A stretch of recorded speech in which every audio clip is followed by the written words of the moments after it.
Alright, so it's 10 o'clock, so I'm going to begin. Welcome to my class of Korean Contemporary Art.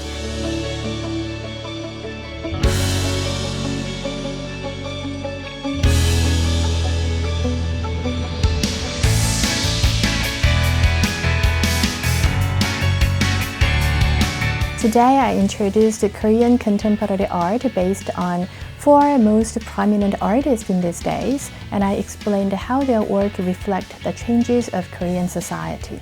So today's students are from Chile, Japan, Philippines, basically all across the globe. So it's a very nice experience for me to share the Korean contemporary art scene with a lot of students with different backgrounds.